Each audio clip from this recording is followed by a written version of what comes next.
Podemos? Podemos. Yes. So,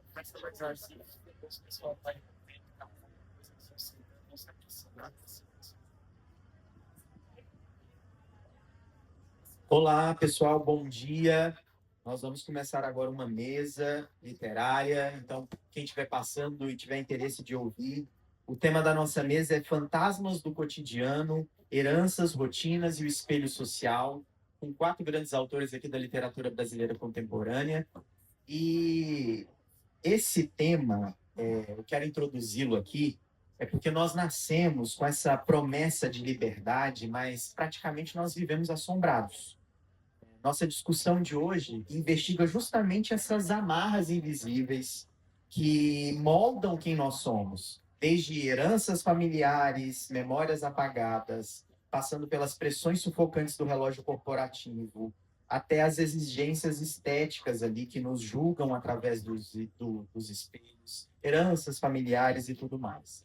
E esse fantasma, né? A gente está falando de fantasmas do cotidiano, é que ele não necessariamente ele vai vestir o fantasminha do lençol branco, né? Ele vai assumir aqui a forma do patriarcado autoritário, dos documentos de família queimados, da planilha de metas agressivas, do creme antissinais que promete parar o tempo. Então, a literatura aqui, ela atua como um feitiço de revelação para esses fantasmas diários. E para a gente desbravar esse tema, eu vou apresentar os nossos 4 autores aqui para vocês, brevemente. O Caio Martim, que publicou o livro Dia Útil. Ele é poeta e autor do livro Dia Útil, um livro que investiga a tensão entre rotina corporativa e criação artística através desse formato vira-vira. Ele é agente de viagens e está no mundo corporativo há 10 anos, vivendo hoje em São Paulo. Seja muito bem-vindo. Obrigado, prazer estar aqui. A Renata Girioli é escritora, poeta e atriz, autora dos livros Sobredor, Melvin e Um Sorriso Sem Igual, e agora A Estranha no Espelho. Ela transita entre a poesia e a literatura infantil, e ela explora temas como a memória, identidade, afeto e transformações do tempo. O Leonardo, aqui ao meu lado, é jornalista e escritor capixaba, radicado no Rio de Janeiro. Ele é mestre em comunicação social e em sua escrita ele transforma memórias, cotidiano e linguagens em contos, crônicas e poemas. O seu mais novo livro, A Árvore Invisível Cinza, que é o seu livro de estreia, na verdade, recria sua genealogia como uma floresta imaginária em que cada familiar é representado por meio de uma árvore. E por último, mas não menos importante, nós temos o Marcelo Neri, que nasceu em Belo Horizonte. Ele transita entre a ciência da computação, o esoterismo e a docência e a criação de mundos virtuais. O seu novo lançamento aí é o Flores Astrais. Ele cresceu entre a capital e o interior, onde descobriu cedo a literatura. Ele também é escorpiano, de 1978, escreve mistérios e suspense com o coração em Technicolor de uma criança romântica e fora de época. Então sejam muito, muito bem-vindos. Para abrir o nosso bate-papo, que eu estruturei aqui a nossa conversa em blocos, eu queria começar a entender, então, e para o público aqui conosco, começar a entender esses fantasmas que habitam as obras de vocês. Então, na literatura, o ambiente ele nunca ali é só um cenário, né? Então, ele é frequentemente uma jaula. O Marcelo, por exemplo, em Flores Astrais, ele nos transporta para uma fazenda no interior de Minas, um casarão de ares aristocráticos que respira esse ar viciado do passado, marcado pelo autoritarismo. O Leonardo, no seu espaço do Árvore Invisível Cinza, ali é a própria genealogia, uma floresta de memórias apagadas. O Caio, no Dia Útil, a prisão é essa cidade moderna envidraçada, os escritórios corporativos de São Paulo, onde a rotina, o crachá e a planilha ditam o ritmo. E na Renata, o espaço de confinamento é, de forma muito íntima e cruel, o próprio corpo feminino, envelhecendo diante do espelho, que cobra essa juventude eterna. Então, eu gostaria que cada um de vocês, começando pelo Marcelo, e a gente vai vir de lá para cá, apresentasse ao público qual que é a premissa do seu livro e explicasse um pouco desses fantasmas e desse espaço assombrado na obra de vocês. Primeiramente, bom dia a todos. Obrigado, Gerson, pela oportunidade. O livro, a premissa dele parte do pressuposto de que os fantasmas que a gente vivencia, no meu caso, dessa família patriarcal, que é extremamente religiosa e que oprime o personagem principal, que é um personagem LGBT, ele ter que sair desse interior, e sair do armário no interior é muito mais difícil do que na capital, e conquistar o seu espaço, né? Ele convive em paralelo com a história, com um livro de suspense, com o suicídio da sua mãe, porque ela avistava fantasmas nesse casarão colonial antigo, né, que é o estilo francês. Acho que é questão de...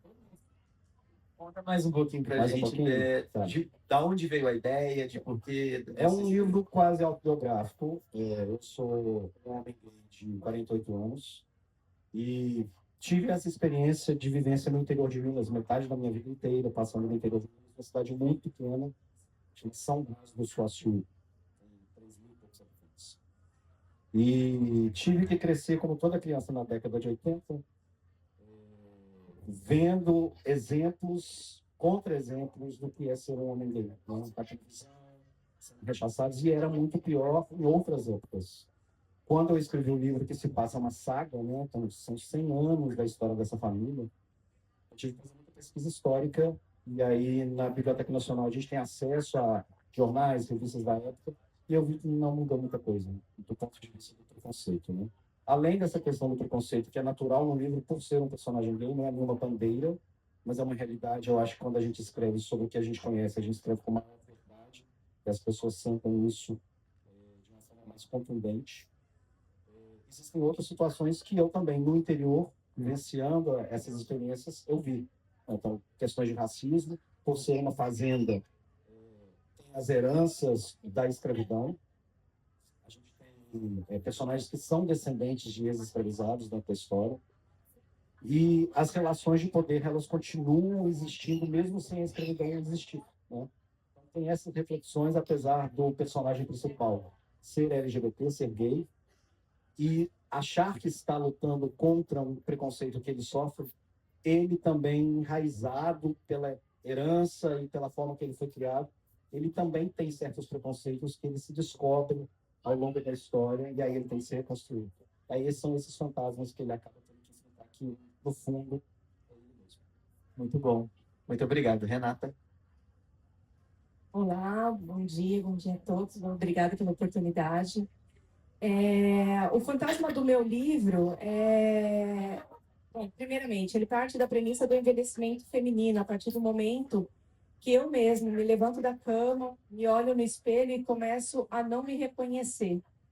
E aí foi a minha busca, por que eu não estava mais me reconhecendo? E eu quis trabalhar neste livro exatamente como as mulheres se sentiam e o que fez, se o que elas estavam, de repente, se sentindo invadidas de alguma forma, machucadas por esse envelhecimento, era simplesmente por conta da memória que elas tinham de um corpo anterior, a memória do que foi passado pelos seus familiares, amigos, estruturalmente, sobre o que é um corpo bonito, um corpo belo, ou simplesmente por conta da vitrine atual. A gente vive numa época que o mercado também dita a beleza da mulher.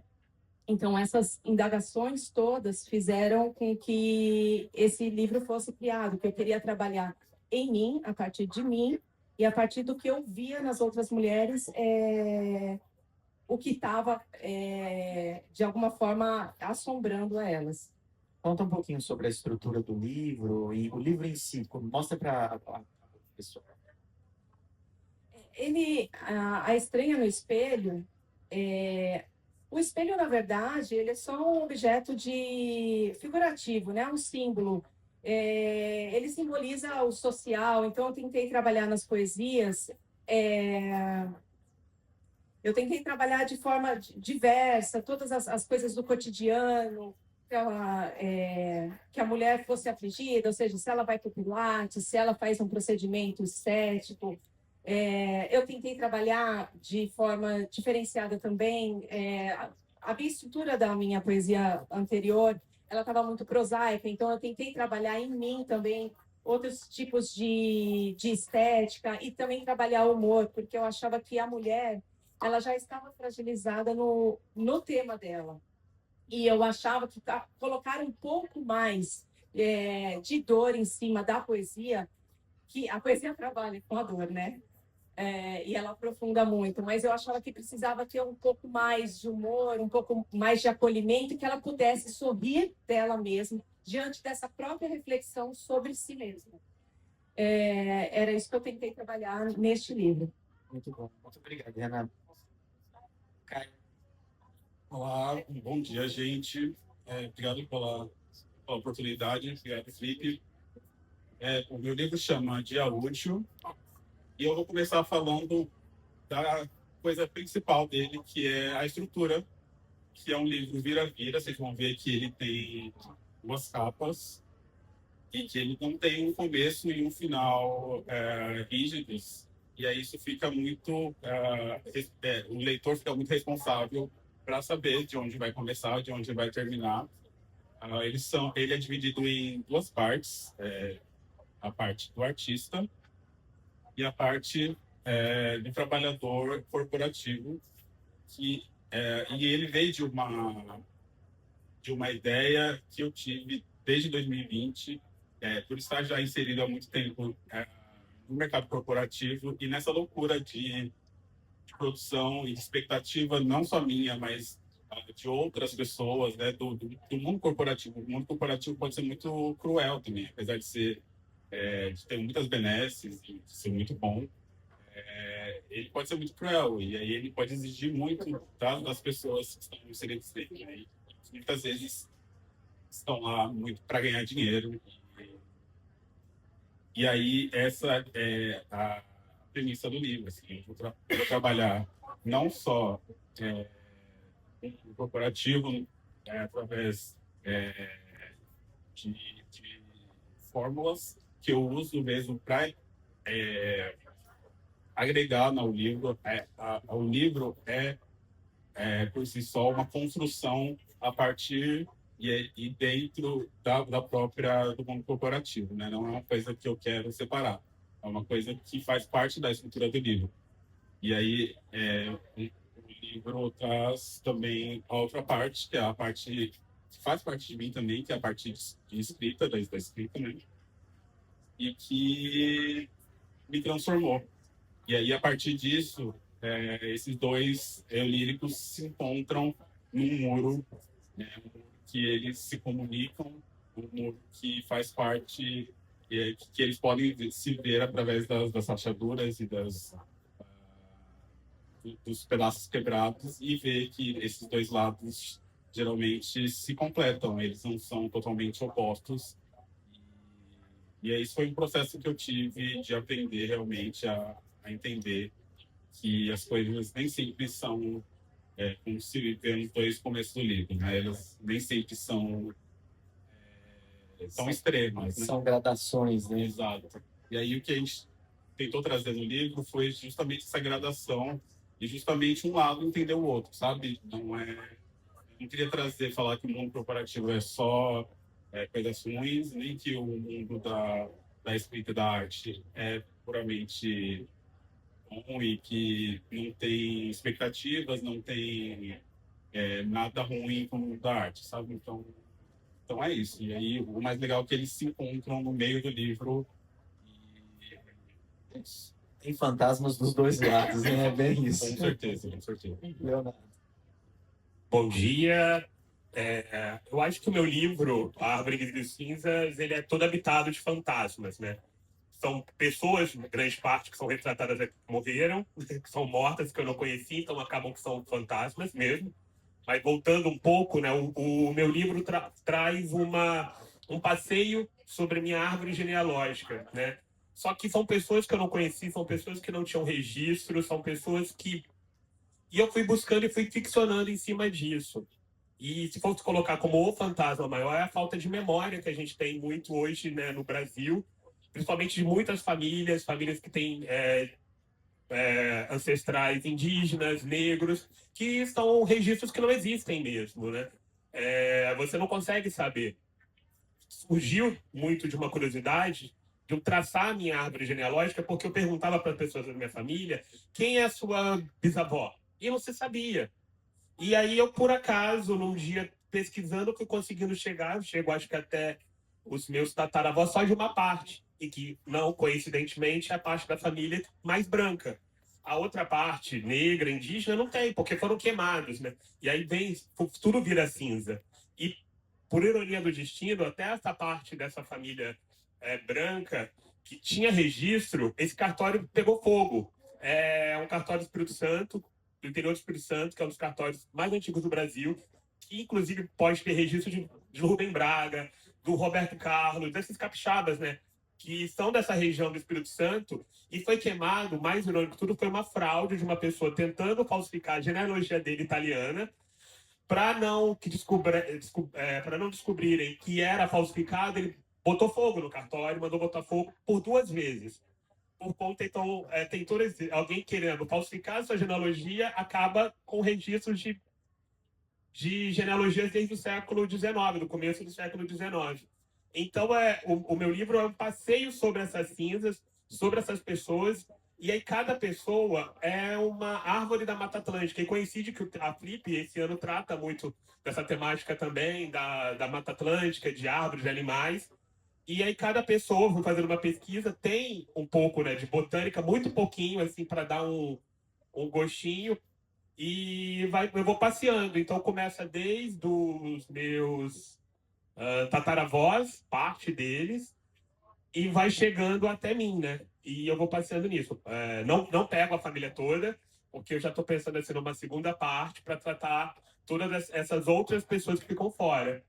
E, então eu acho que o principal fantasma é justamente essa memória, essa falta de zelo que a gente tem, essa falta de cuidado e isso que aconteceu, né? De apagarem a memória de grande parte das pessoas do Brasil, porque a gente é miscigenado, todo mundo tem, querendo ou não, um pouco, né? Então você não consegue chegar. Se você tem uma ascendência italiana, alemã, você consegue.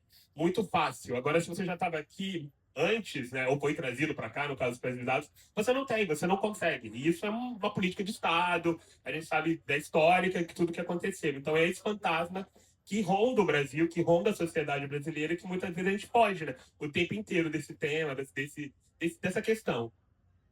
Muito bom.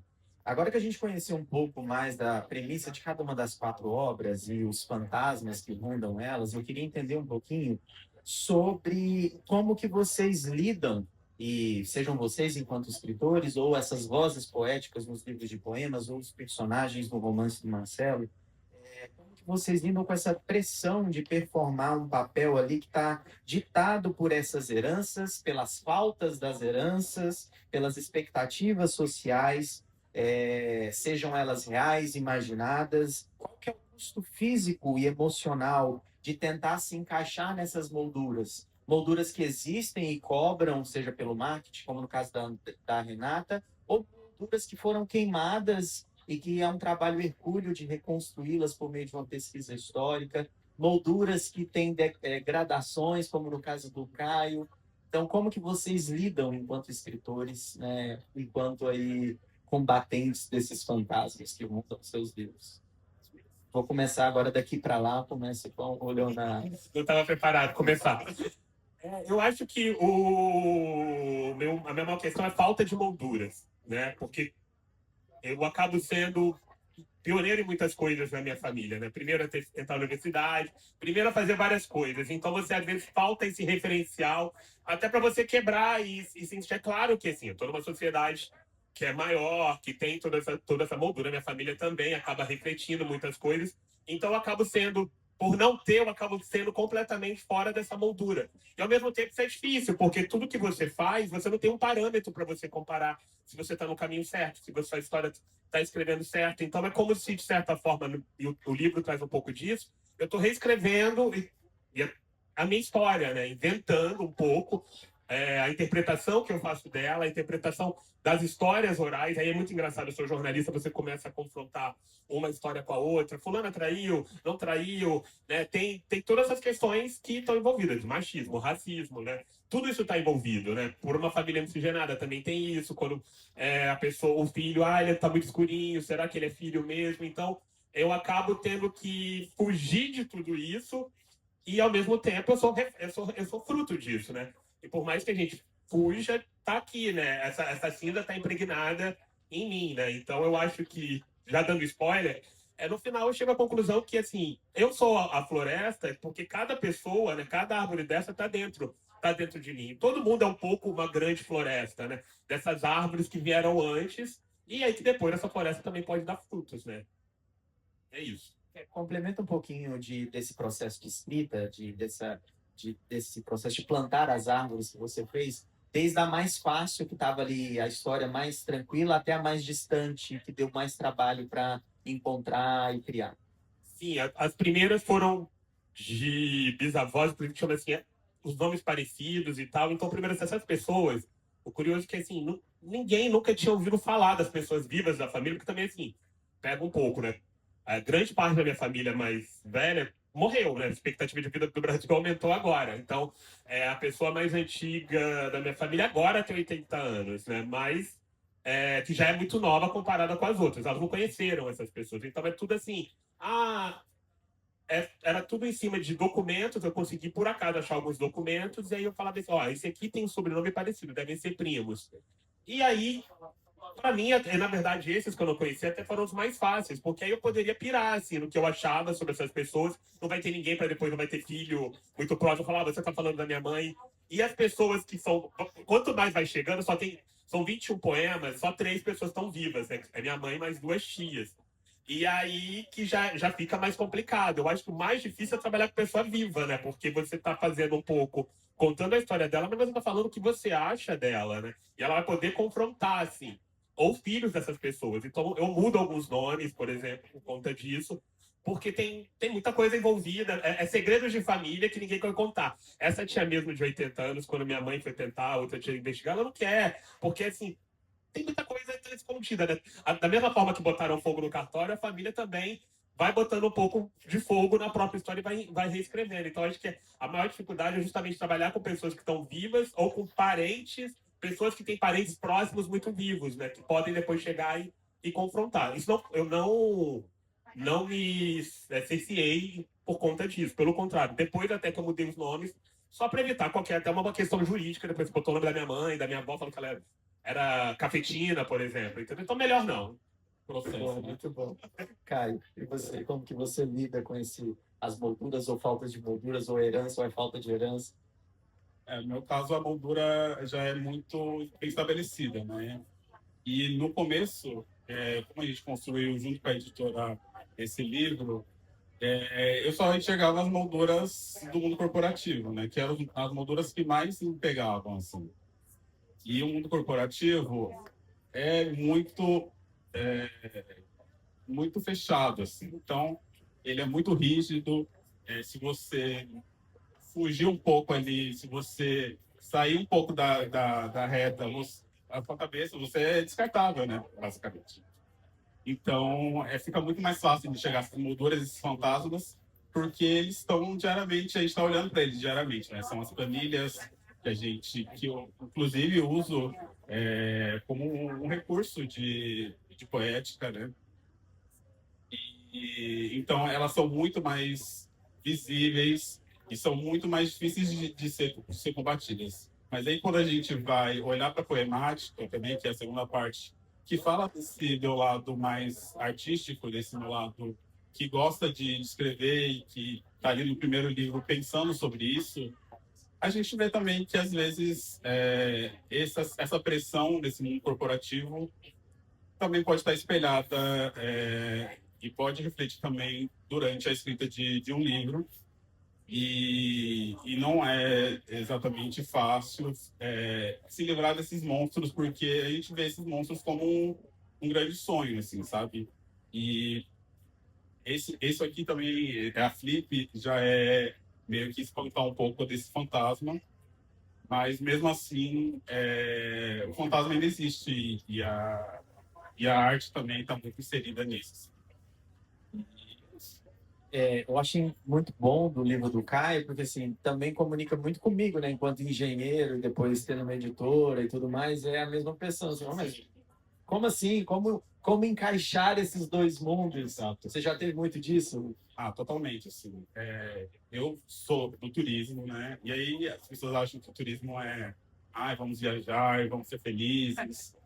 Mas é uma lógica de venda muito grande, assim, uma lógica corporativa e muito agressiva, muito grande, assim, que principalmente na pandemia me foi muito difícil de lidar, assim, sabe? Foi muito difícil ter que lidar com isso, gostando de fazer outras coisas, gostando de escrever e vendo na escrita um, uma fuga, assim, sabe? E aí é uma coisa até meio droga, assim. Você quer usar a escrita para fugir daquilo e só que quando a gente está querendo fugir muito de uma coisa, assim como o uso de drogas, gente, não é saudável, né? E aí o livro busca justamente esse processo, assim. Não é um livro estático, não é um livro que tem começo, meio e fim. É um livro que mostra esse processo de me entender enquanto um artista e de me entender que o mundo corporativo também pode me ajudar e me ajudou tanto que eu escrevi sobre ele, sabe? Então, esse meio termo, esse processo mesmo. Muito bom. Obrigado, Caio. Renata?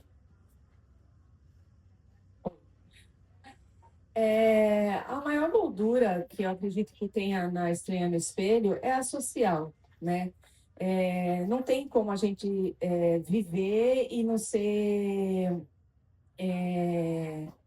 confrontado com a sociedade, do que ela acha que é belo, do que ela acha que é certo, de como você tem que se vestir, como você tem que envelhecer, se você vai envelhecer com ruga, se você é uma desleixada, se você gosta disso ou daquilo. E isso acontece. E eu trabalhando na Estreia no Espelho, eu vi que o que eu tinha que ter maior confrontar é a minha própria consciência. Então, a gente diz que para a gente entender o poder onde está, a gente tem que nomeá-lo. E eu precisava entender aonde estava este poder. Então, eu precisava ter a consciência de onde estava esse poder. Só que os ganhos tinham que ser aos poucos. Como na poesia, ela foi galgada aos poucos e sendo entendida também esteticamente. A estética, ela dialogou tanto na estética da poesia quanto na estética da mulher. Ela tinha que acontecer essa consciência aos poucos, como foi acontecendo comigo também. Então, eu parti de mim e fiquei pensando, eu estou me emoldurando sobre o que a minha mãe fala. Nossa, mas você está ficando desleixada, você não deveria estar se vestindo assim. Nossa, você não passou uma maquiagem, não vai passar um batonzinho para sair? Nossa, esse cabelo você não vai pentear? Então, assim, tem essa pressão social. E como que eu poderia lidar com isso? Tendo a consciência sobre isso. Então, eu tentei trabalhar isso. Agora, é uma coisa que a gente vai trabalhar há muito tempo, porque o outro sempre. Quem somos? Eu tenho isso para mim. Quem somos? Na verdade, está dentro do que o outro está dizendo de quem somos. Né? A gente está muito preocupado do outro falar que a gente é isso, a gente está sempre. Se a gente está se vestindo, se a gente está andando de carro, se a gente está aqui na Flip, é porque o outro vai dizer qual a importância disso. Então, a Estranha no Espelho, o que ela trouxe para mim de maior pressão é a social e a consciência sobre isso, porque com consciência eu poderia estar trabalhando dentro daquilo que eu estivesse buscando. Então, eu achava assim, que as mulheres que pudessem ler, principalmente as mulheres, mas também os homens, criar essa consciência e se perguntar se aquele desejo é exatamente dela ou se está vindo de alguma forma do outro. Então, foi isso que eu tentei trabalhar neste livro. Mostra pra gente a parte de trás do livro, né? Tem uma moldura ali quebrada. Como que você... Você falou muito de molduras e tudo mais, mas em questão de experiências de uma forma geral que o livro traz, fala um pouquinho das partes que o livro tem também. Aqui, vou até ler o que está aqui nessa moldura quebrada, que é: a liberdade é romper as molduras, desafiar o espelho, ser inteira, ser o caos e a verdade, ser maior que o tempo que me refaz. É um trecho de um poema que está aqui dentro. Romper as molduras, encarar, assim, olhar o espelho é muito difícil, né? A gente olha e não, a gente não vai estar olhando. Quando a gente olha o espelho, a gente não está olhando só a nossa parte física, a gente está olhando para dentro de si. E aí, quando a gente olha, a gente vai vendo os preconceitos que a gente tem com a gente mesmo, tudo aquilo que a gente acredita, tudo aquilo que foi passado para a gente tem que olhar, se rever não é fácil, né? E eu fui compondo isso. Então, as estruturas do livro, eu já falei, né? Eu quis colocar um pouco de humor também. Então, quando eu fui ao Pilates e vi que a senhorinha do Pilates estava muito melhor do que eu, sabe? E eu chegava em casa muito triste. Eu falava assim: nossa, mas a dona Joaninha tá colocando a perna aqui, e eu não estou conseguindo nada. Porque a dona tal, né, seja qual é o nome dela, ela estava se propondo, ela estava tendo a consciência e correndo atrás. Em algum momento ela fez uma escolha, ela rompeu essa moldura, né? Porque hoje em dia a gente tem uma, apesar que com contraponto disso também tem uma sociedade que está muito fitness e eu não estou conseguindo correr atrás desse fitness todo. Mas ela passou a se preocupar. Em algum momento, alguma coisa bateu nela que ela teve a consciência de correr atrás da saúde dela, de querer se cuidar, de ser apaixonada por si mesma. Mas é difícil, né? Então, eu acho que é isso. O livro traz essa estrutura de fatos cotidianos. Eu procurei colocar. Eu também trabalhei um pouco com a ideia da mitologia, dos deuses gregos também, que a gente tem essa ideia do Deus maravilhoso, né, das deusas maravilhosas, e o quão longe a gente pode estar disso, e o quão talvez também não seja nada importante estar perto disso, né? Então, outras belezas que a gente pode encontrar sem ser somente a estética. Excelente. Marcelo? Acho que a moldura em Flores Astrais é moral. E ela vem de 3 eixos que eu fiquei pensando aqui. O primeiro deles é o eixo religioso, que dita quais são as regras dos nossos corpos, quem pode ficar tampinho ou não, que aí já esbarra no segundo eixo, que é o eixo da orientação sexual de alguns personagens, e do racismo estrutural, que é uma herança que essa família patriarcal convive, né? Mas eu não gosto de molduras. Molduras nos limitam e a possibilidade de que eu possa ser muito mais interessante. E como que eu lidei na minha vida com a minha própria moldura, né? Como um homem gay que saiu do armário muito tarde. Eu performava uma estética heteronormativa, mas não era feliz. E romper com isso foi traumático durante o período que eu tive que fazer. Eu saí 2 vezes do armário, na verdade. Saí só porque aquelas pessoas depois voltei. Mas na segunda foi definitiva e ela me trouxe uma série de movimentos na minha vida. Como eu falei, a possibilidade do que eu posso ser muito mais interessante. Uma delas foi ter mais tempo para fazer coisas que eu gosto. E há 3 anos, quando eu comecei esse projeto, eu não era escritor e hoje eu sou escritor. E quero agradecer essa oportunidade. Mas durante o processo, para esse acontecimento, nessa grande mudança, eu me descobri com a síndrome borderline. Eu fiquei internado em uma clínica psiquiátrica durante um pouco mais de 1 mês.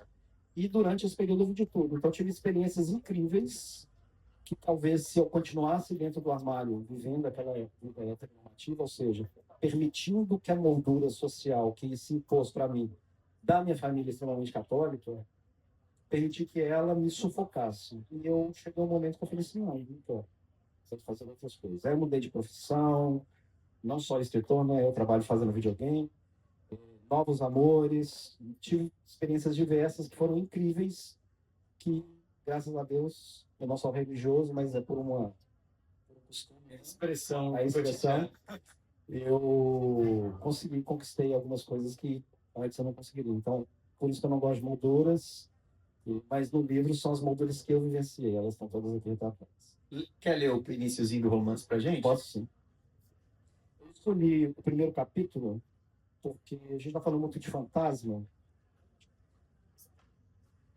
e ele dita o tom e mais ou menos a linha do que a história segue, né? Então, vamos lá. exalava sombras. As sombras vivas para Serena. Vultos envenenavam o seu juízo, mal insônia. O quarto se espremia, respirava em pausas. Exausta, ela afastava o medo. Da barra do vestido, dos cabelos longos, dos pés descalços, dos seios flácidos. A pele, quente, ressecada e vermelha, ardia em silêncio. A mente era enganada, o coração sufocado. Algo se moveu, perto demais para ignorar e difuso o bastante para confundir. Estava em toda parte e hora, no salão, nos corredores, na biblioteca, nos jardins de laranjeiras, até nos campos de café. Serena ouvia sussurros e pressentia sorrisos sobre os ombros. Sobrava hesitação. Seus gritos semeavam dúvidas pela fazenda, feito praga, alastrando superstição. Mas a família se mantinha na fé católica e nas crenças dos ex-escravizados. Ela passou a tarde em repouso, envolta em sonhos, alisava os ramos das plantações, cavalgava pelas campinas e tocava um piano debaixo de uma castanheira cercada por urubus. Passos furtivos romperam a trégua e uma voz prometia paz, mas seria possível? Sentiu sede. Encontrou um jarro e uma taça na mesa ao lado. Demorou a beber. A água travava na garganta. No bolso, um bilhete. Bem-vindo ao inferno. Descansou a taça e viu uma tigela de porcelana cheia de frutos negros, como os olhos um dia novo. Pôs a tigela no colo e remexeu o conteúdo com dedos de passarinho. Respirou profundamente. O aroma de damas da noite se enroscava nas defumações das benzedeiras. O casarão francês, herança do Brasil imperial, abrigava almas no cemitério particular, destacando-se uma dúzia de lápides vigiadas por estátuas de anjinhos de guarda. No salão, sessões espirituais estalavam à mesa sob suposta presença dos mortos. Serena revirou-se na cama, sua cabeça pesada. A enigmática figura se moveu pelas fendas do ambiente, e a pouca luz noturna que entrava pelos janelões esticava sombras ao redor. As folhas das árvores dançavam hipnóticas com as cortinas de luz. Serena piscou lentamente e voltou-se à tigela. Pegou um fruto, provou. Doce. Coma mais, ouviu. Mordeu outro e a primeira coisa com gosto em meses. Coma mais. Serena progrediu em seu deserto. O doce atraiu e entortou no gosto. Os frutos rolaram, as folhas adormeceram no chão e as cortinas escorreram pelas paredes. Não havia mais cena, mas o mal permaneceu no casarão.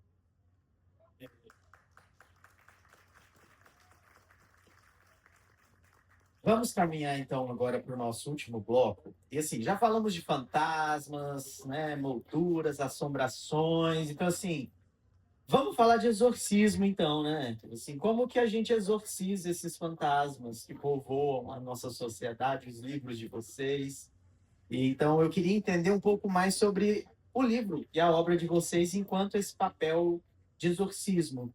A obra de vocês funciona mais como uma água benta para espantar o fantasma que nos ronda, ou é aquele paninho que cobre a moldura que vai estar sempre ali? Esse fantasma precisa fazer parte. É um fantasma que faz falta, não é um fantasma que tem que ser exorcizado e tem que ir embora. Né? Eu acho que cada obra ali dá para se encaixar muito bem em cada uma dessas figuras. Mas não só isso, né?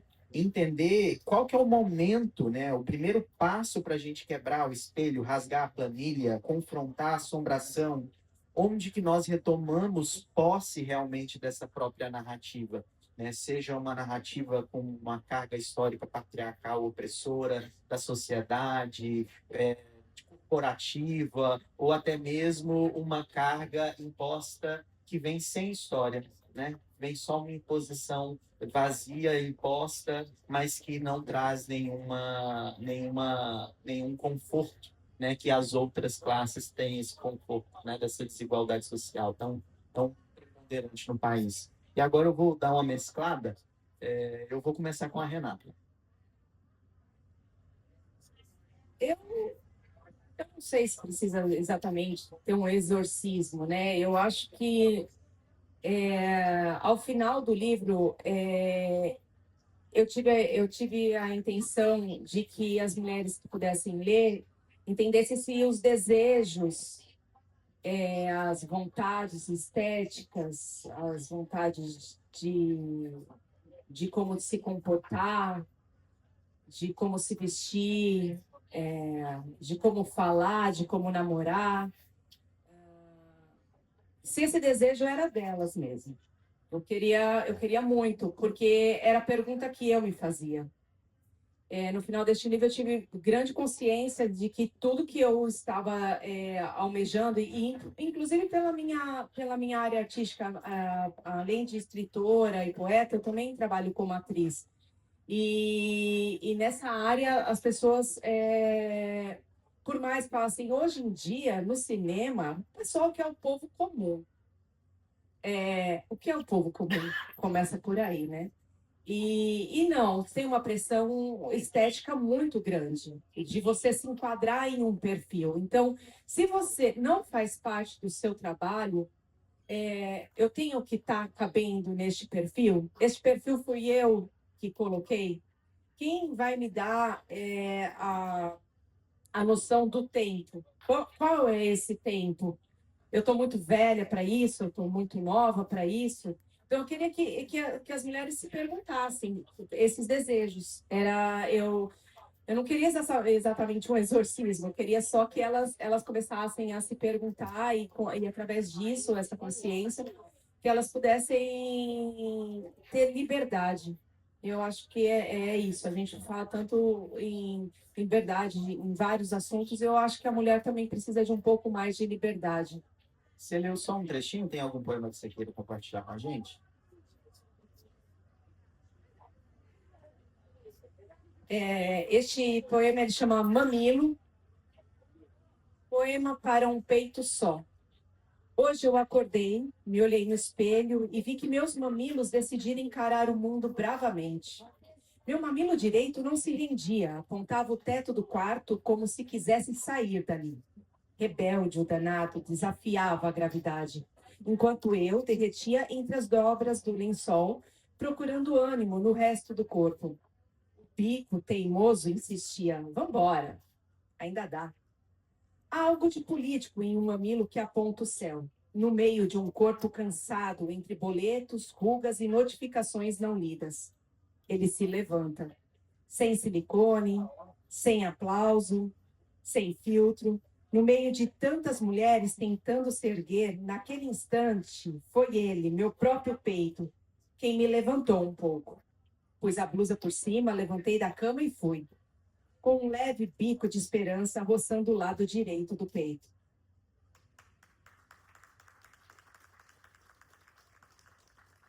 Excelente. Caio.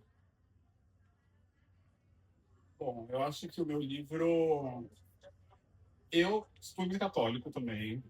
E também assisti muito filme de assombração. Então, para exorcizar esse meu fantasma, eu precisei nomeá-lo, né? Porque os fantasmas querem saber o seu nome para entrar em você e fazer um exorcismo de si mesmo e entrar no seu corpo.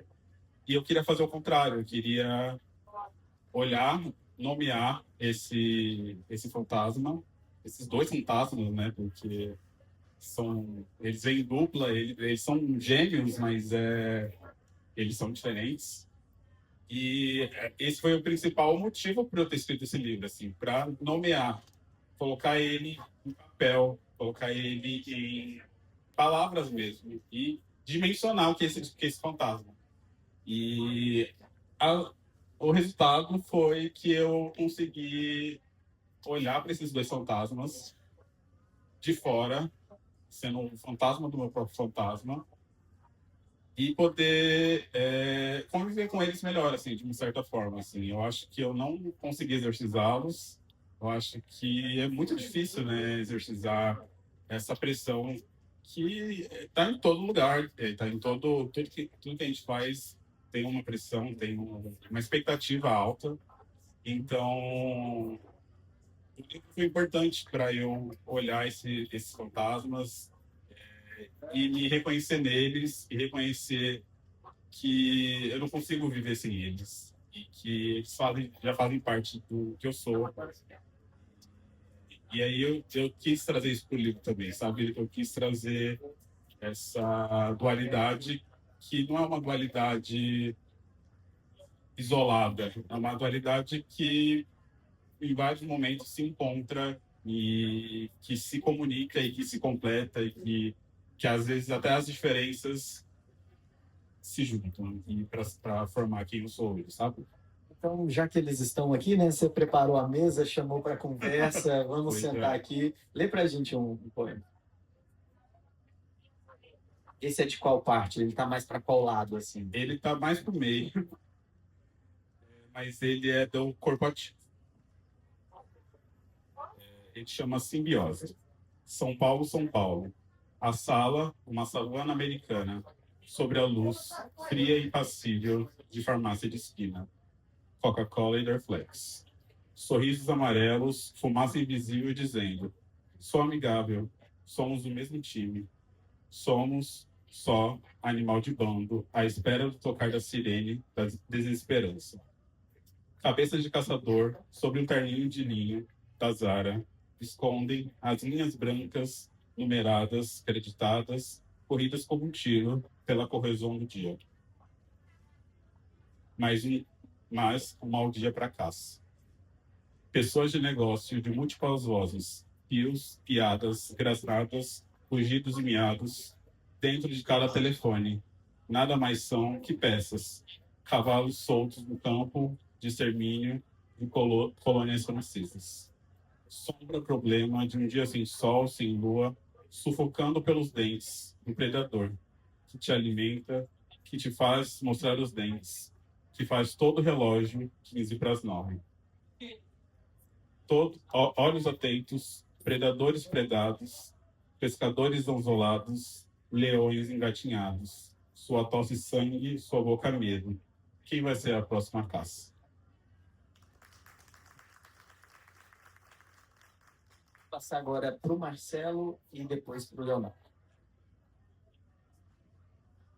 Mas ainda não me mostrei. O exorcismo, né? Vai ser para você Tá fechar, bom, para você tá bom. fechar.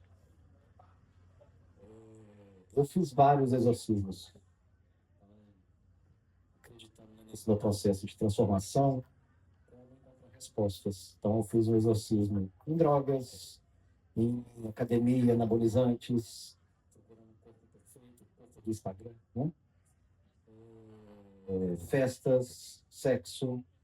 E aí, nesse meu processo, eu descobri que é muito mais simples, né? Você está em paz consigo, fazer as coisas que você gosta, com pessoas importantes do seu lado, que foram as pessoas que me apoiaram no processo, né? Quando eu tive uma grande queda. E hoje eu vivo de uma maneira mais estoica. Eu acho que eu vou deixando a vida me levar, vivo o momento presente. Claro, a gente não faz projeções, tem intenções, enfim. Mas o presente ele é muito mais importante para mim, hoje no momento. É isso que eu estou vivendo agora para mim, que é a coisa mais importante que eu estou tendo na minha vida. E seus personagens, sem dar spoilers, é óbvio, mas como você quis entregar um exorcismo ou não, que você acha que dá para falar alguma coisa sem estragar? Sim, eu acho sim. Tem uma parte do livro que não se passa na fazenda. O livro ele é escrito de maneira fragmentada, então você vai ter o momento presente e você vai vendo flashes do momento passado, da história desse personagem. Então ele também é quase um romance de formação, que você vê o personagem desde o nascimento até ele completar 45 anos. E nesse processo de descobrimento dele mesmo, e de enfrentar os seus fantasmas, as suas molduras, ele vai para Belo Horizonte, ele morava no interior de Minas, né? Ele vai para Belo Horizonte, arruma um emprego, o pai, que é extremamente influente e rico, tenta forçá-lo a seguir uma carreira, ele segue outra, já nesse processo de libertação, ele é confrontado com coisas simples que ele acreditava, por exemplo, a Arca de Noé, a história que ele ouvia na infância dele, lá no catecismo, e quando ele chega em Belo Horizonte tem um prédio, chama Acaiaca. Esse foi o maior prédio da América Latina durante a Segunda Guerra Mundial e o primeiro que teve um bunker no subsolo. Do lado de fora desse prédio tem dois índios, duas efígies. E aí tem uma história, que quando ele chega, ele olha e fala assim, mas peraí, tem um negócio errado aqui. Né? E ele começa a se contar, pô, o que é essa história? Conta-se que os Acaiaca, os índios, naquela época, quando o Brasil colônia, teve uma inundação, 2 índios sobreviveram porque subiram numa árvore, um cedro majestoso, que na língua deles era acayaca. Aí, quando as águas baixaram, eles desceram e repovoaram a terra. Aí o Tiago falou, poxa, mas essa é a história de Noé. Em vários momentos ele é confrontado com isso e ele vai tendo que se reconstruir sozinho, porque ele foi para a capital, rompe os laços com a família, por ser gay, ele começa a se envolver na ditadura militar, e é esse ponto que eu estava falando, que tem 2 momentos da história, né? Tem um momento que você está vivenciando uma fazenda extremamente gótica, com supostos fantasmas ali assombrando aquela fazenda, e um momento que você está na ditadura militar, e aí você percebe que a realidade pode ser muito mais assustadora do que uma fazenda com fantasmas. Excelente. E para a gente finalizar, eu vou passar a palavra para o Leonardo. Mas como é o nome dos indígenas que você disse? Não, tá bom. Iacaiá? Acaiá é o nome do céu. Ah, tá, não, porque eu tinha separado um poema para ler que o nome é muito parecido, que é Iacaiaca, que é uma árvore. Como cada poema, o título é uma árvore, tem um nome científico também, que é para... Porque as árvores também acontece isso, né? Como a gente tem várias versões de histórias, as árvores também têm, né? Uma árvore que é uma coisa, em outro lugar é outra, então também põe os nomes científicos, e até isso muda, que depois eu fui conversar com o pesquisador de jardim botânico, as árvores também mudam de gênero. Então eu vou ler primeiro o poema aqui, que se chama Iacaiacá, Cedrela brasiliensis. É o mesmo? Ah, olha só, coincidência. Porque quando o Caio estava lendo dele, também tinha umas coincidências do poema que ele leu, que falava de alguns animais, algumas nacionalidades, aí eu achei que pegou tudo isso. Então, na verdade, os fantasmas, quando a gente tenta exorcizá-los, eles voltam e meio que vão possuindo a gente, né? E eu, na verdade, no meu livro, eu solto os fantasmas, né? E eu, particularmente, não gosto de fantasmas, morro de medo, sempre falo para o espírito assim, eu não quero ver ninguém, eu não quero falar com ninguém. Vocês podem frequentar aqui, tudo de boa, mas não quero, fica aí e eu fico aqui. Mas eles, né, se manifestam e aqui deu uma manifestadinha. Então vamos lá. Pontuais são as baratas francesas, pequenininhas, numerosas, rápidas. Sobem nos encostos das cadeiras, tobogoneiam nos braços do sofá. Mentiras ou autoficção, ou verdade? Copacabana é aquela festa, e sempre será. Um prazer te receber, sempre há. Um pedacinho no chão, à noite. Depois do horário, as baratinhas dormem o dia e madrugada não. As roupas secam no varal dentro. Do banheiro, um barulho de vida. Carioca sem pedigree nem gema. Gritos, pigarros, barracos, peidos. Mini baratas fogem de sujeira. Sentada na sala, Tia Nara observa os cabelos loiros, cacheados, fartos, pesados da vida. Olha, passando, olhos verdes, brilho, perdido. De fardos agregados, parasitários. Grande caixa de madeira escura. 90 anos de souvenirs dentro. Uma irmã gêmea diferente. Filhos, filhas, netos, netas, net. Marido rico, amantes pobres. Sobrinhos, sobrinhas, meio filho. Morada do sol lá no alto da pedra. Rua Belfor Roxo, na esquina dos fundos. Beleza, cambalachos, fome, glamour, amores, despedidas, viagens, vidas baratas.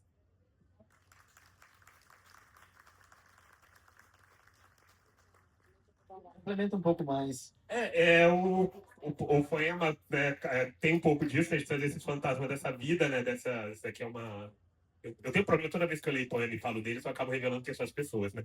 E aí não adianta nada mudar nome que eu acabo contando as fofocas, mas essa daqui morreu. Então tá tudo bem.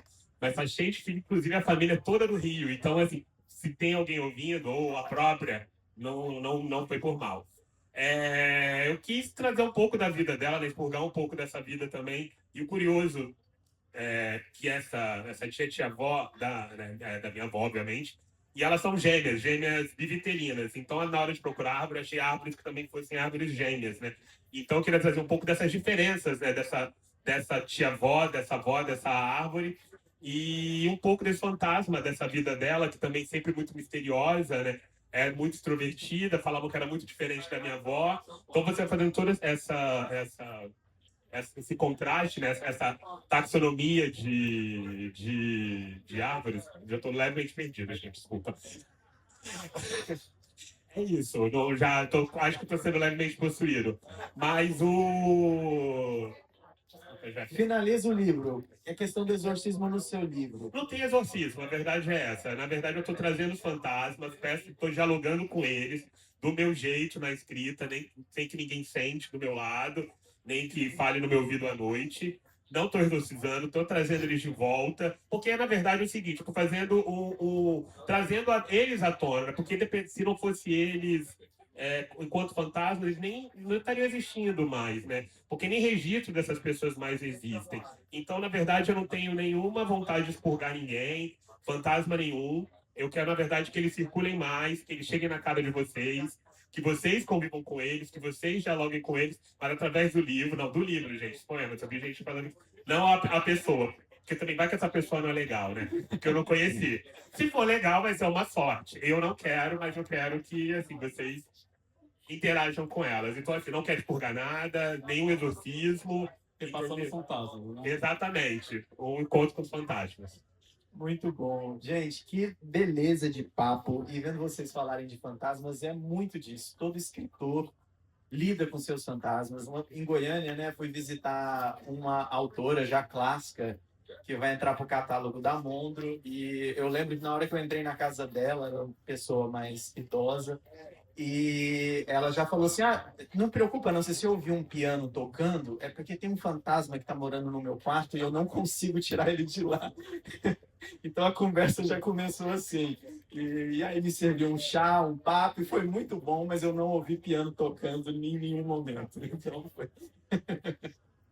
Então, eu queria primeiramente agradecer a cada um de vocês, agradecer o Marcelo, a Renato, o Caio, o Leonardo, pelas obras belíssimas de vocês, que lidam, que exorcizam ou não exorcizam esses fantasmas. E fazer um convite para vocês que estão nos ouvindo aqui. A Mondro tem uma tenda ali atrás, tá com os livros dos autores aqui ali no fundo. Então, se você gostou, se interessou, compra para você, compra para dar de presente para alguém que você gosta. Se você não gostou, compra para dar de presente para alguém que você não gosta. Mas, de todo jeito, você sai daqui com um livro, porque a literatura tem que circular. Vamos fazer o livro circular, essas obras chegarem a mais pessoas, e a gente tem que aprender a ler mais, fugir dos celulares, fugir dessa rotina apressada que nos cerca. Então, agradecer a Flip, e mais uma vez, a gente tem um pequeno prazinho, então, assim, eu posso abrir para alguma pergunta, caso alguém tenha um questionamento. Não sei, alguém queira fazer uma colocação, fazer uma pergunta. Se não, os autores vão estar ali no fundo, podem autografar, podem bater um bate-papo com vocês mais próximo. Então é isso. Agradeço, então. Obrigado.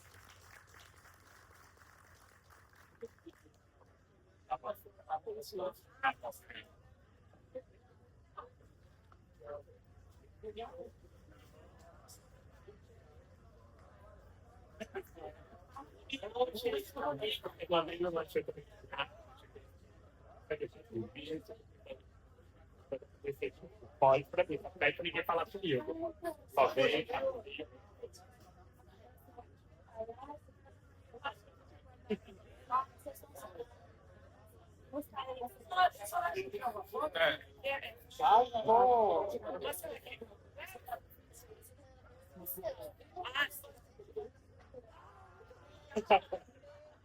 Ai.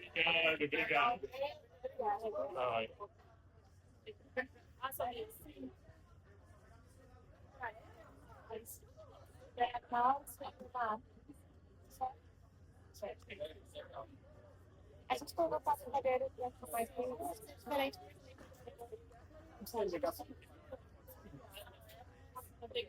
Pessoal. E aí eu me perdi. Só ver se a gente bater uma foto. Só bater uma fotinha deles aqui. Só para você marcar. Deixa eu só parar aqui, ó. Peraí.